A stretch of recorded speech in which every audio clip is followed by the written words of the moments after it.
Argue'ye yeni ürün tanıtım videolarına devam etmekteyiz. Şimdiki ürünümüz Boster Allion Argue, yani deniz yosunumuz. Deniz yosunumuz en üst seviyede olduğunu bunun da aynı şekilde çok iddialıyız. Deniz yosunumuzun içinde 50 ppm ciberellik asit var. Yani bu ciberellik asit katkısıyla bitkisi stresten direktmen çıkartıyor.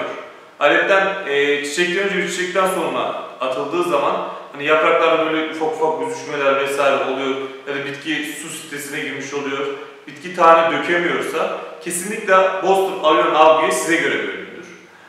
Bunu da aynı şekilde gösterelim, bir elimize dökelim. İçi kahverengi bir yapıdadır, yoğun bir üründür aynı şekilde gördüğünüz gibi. Hafiften pis kokuyordur değerli çiftçilerimiz.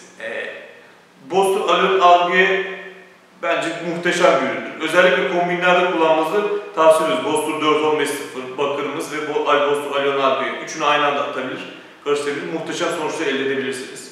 Aşağı tarafta yorumlar kısmında istediğinizi yazabilir ya da teknik desteklerine baktığımız aşağı tarafta yine numaraları yazacaktır. Abone olmayı unutmayın kanalımıza. Bizi izlemeye devam edin. Çiftçimizin mutluluğu bizim gururumuz.